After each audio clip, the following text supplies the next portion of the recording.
What is going on, all my haunted followers? I want to say to everyone how blown away I am from the amount of responses I got from the last video and the stories that were sent in. Thank you, everyone. I'm sorry I couldn't include all the stories, but everyone I received, I had to kind of pick and choose. If you want your story to appear on my videos, email me at alexuni101@gmail.com. I'm kind of looking for werewolf stories next. I think that's the next topic I'm going to do. But if you want your story to appear, send them in. Happy hauntings. And as always, please like and subscribe down at the bottom. I have a bunch of new stories that are coming out. I think this is going to be the future of my channel, doing these stories, as well as kind of doing other stories about paranormal topics. And I will give my insight at the end of each video. I'm not trying to pick on anyone's video. I'm not trying to pick on anyone's story. I'm just going to give the insight of my thoughts on it. But like and subscribe for more videos.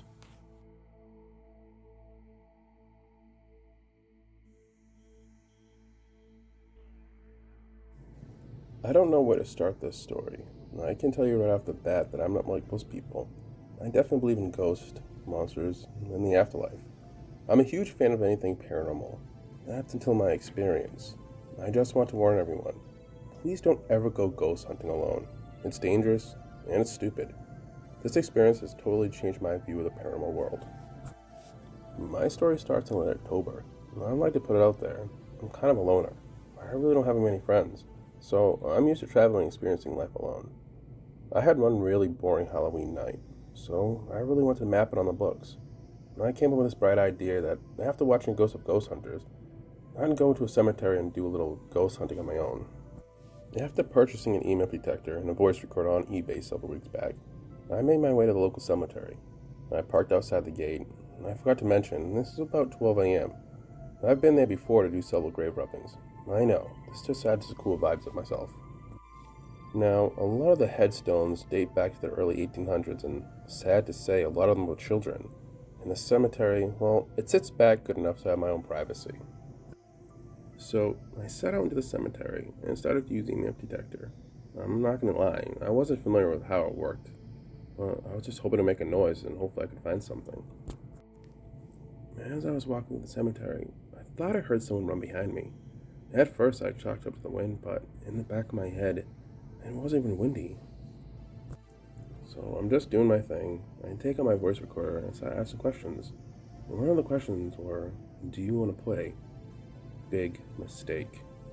Out of nowhere, I felt something grab the back of my jacket. I looked down and I didn't see anything.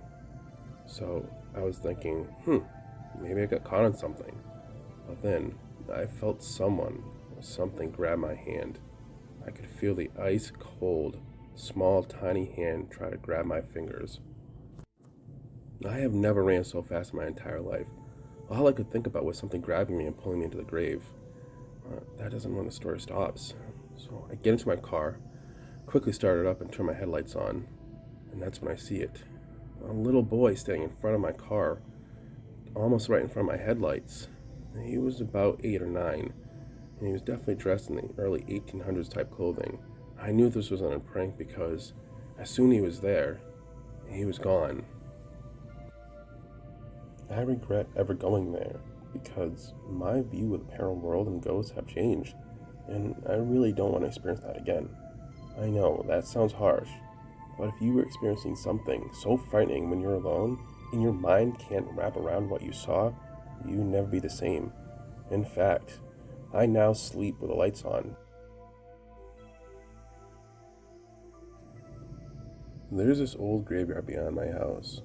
I won't say it's the biggest plot, maybe 10 or so headstones. When my parents purchased the house, they were told that the graveyard belonged to the family before. I guess in the 1800s you were allowed to bury your dead on your own property. Ever since I was little, I remember playing tag in there, and I remember to this day another little boy playing with us. He was about our age, 7 or 8. Every time I bring this up to my mom, she would just tell us it was an imaginary friend. But I can tell you that I remember this little boy clear as day. I remember him not saying much, and I always remember he had to leave when we had to go in for supper. I remember watching him just walk into the woods and disappear. I remember one day asking him if we could go to see his house, and he got really upset with us and said to never ask him again. So, a couple days ago, I wanted to prove to my mom she was wrong. So, we walked into the old graveyard. And unfortunately, because of the elements and rain and all that, the gravestones were pretty in bad shape. So, we went to the local library and did a little research. We found out that there was a little boy that once lived in the house, and at the age of 8, he died of pneumonia, and his name was Jake. When I told this to my sister, she went completely pale. She remembers clear as day the little boy telling her that his name was Jake, and that he used to live in the house.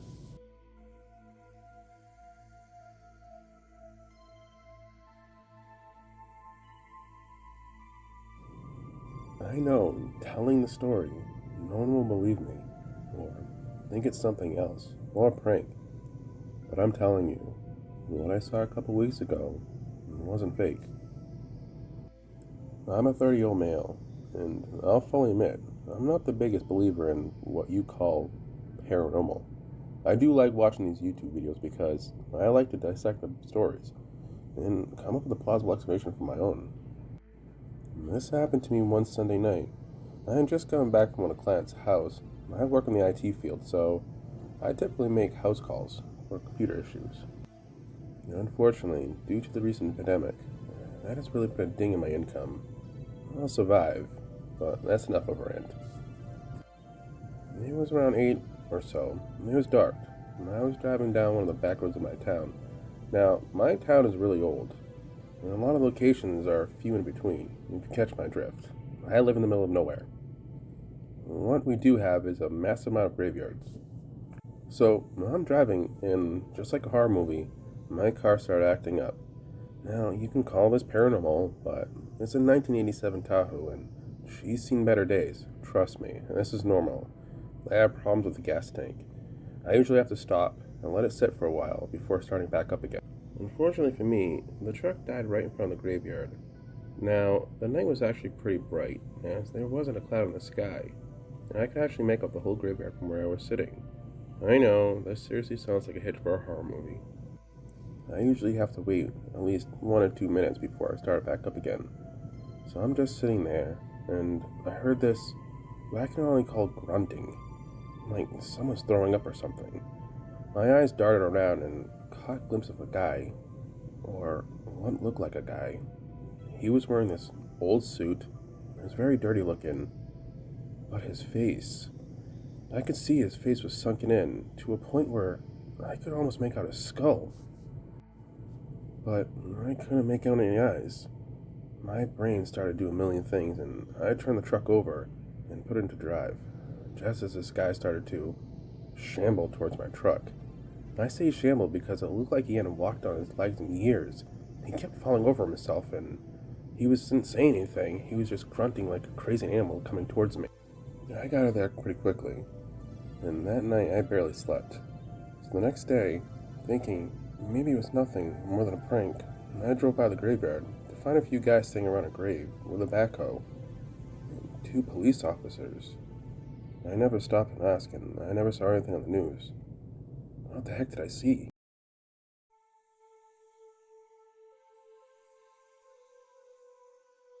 I would like to start my story by saying I really don't believe in ghosts or any of those things.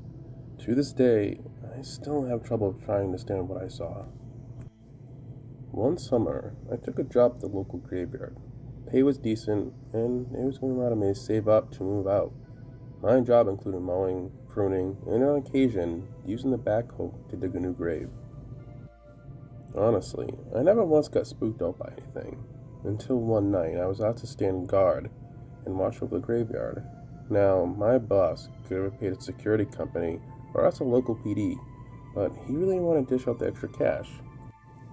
Basically, we had several teenagers break into the graveyard looking for an apparent grave of a woman who lost her life in a tragic accident, apparently wandered the graveyard crying over her early demise. The grave the kids were talking about because we would find beer cans and other, well, unmentionables near her grave.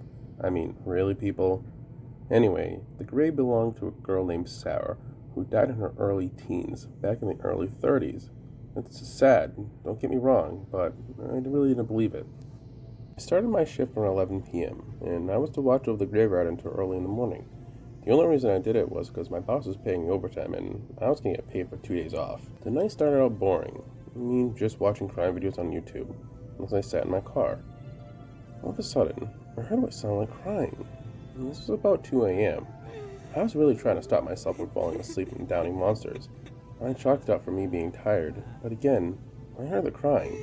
I just laughed and stepped back into my car again, unpausing my video. Again, the crying. My head went around and kids were trying to play a prank on me. So I got pretty pissed. So I grabbed my flashlight and, for protection, a tire iron. Come on, you gotta protect yourself. And I wandered deep into the graveyard. And the crying had paused as soon as I stepped into the graveyard. As I peered around the graveyard with my flashlight, I caught something about 50 feet away from me. A young woman, just walking around. Now again, in my mind, this wasn't going to Casp or anything, so I started walking up to her. You know, those ghost stories where somebody notices a ghost and they all of a sudden disappear? Well, she didn't. She was maybe in her late teens, black hair, and was wearing what looked like an old dress. I would say it resembled something in the early 20s or so. I'm not an expert. Honestly, it just smelled of prank to me. So I walked up to her and told her, okay, really, funny joke's over, get out. She just walked past me with her head down, and it sounded like she was crying. Ma'am, you need to leave now. All of a sudden, she just stopped and stared at me with this blank face. All of a sudden, she spoke. I can't. I don't know.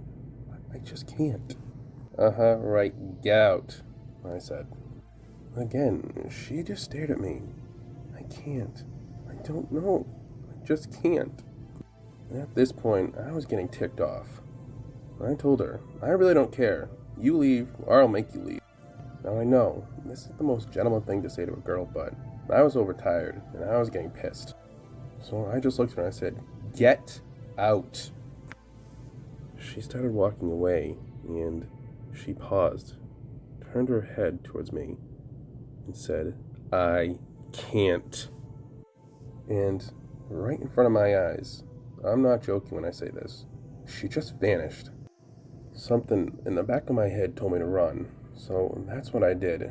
All my macho manness was out of the window at that point, and I ran back to my car, and I left that. Next morning, I called my boss and explained to him, and I tried to leave out the part about Sarah, but he stopped and interrupted me and said, you saw Sarah, didn't you? I will never work in a graveyard ever again. Well, all my haunted fans, I hope you enjoyed those stories. I'll give you a little insight on my thoughts about the stories here. Spirits, as we know, don't typically haunt graveyards. They want to be somewhere comfortable, or they want to be in a place where they once knew. To me, these stories speak of spirits unwilling to let go. You know, we see this a lot with spirits who are young, who won't just let go of their physical selves. That meaning their bodies, especially the story about Sarah. She's literally saying, I can't. And that sounds like to me that she's not willing to let go of herself. Or, because she was young. She died young. It's very young to die and have so much she wanted to do that she's not willing to be able to, or she can't do that anymore. And it's sad. It's a sad story to hear. I think Sarah, if the story is true, of course, unfortunately, I don't think she'll ever be able to move from that spot or that graveyard, because she's not going to let her go of herself. And when she finally realizes, I need to move on, my life is over. I need to move on to the spirit world and whatever comes next for her. Okay, and the same thing goes for the story about Jake. It sounds like he knew, as young as he was, he knew he was dead. Again, it's very sad. It's very sad to die so young and have so much you needed to do, and you can't.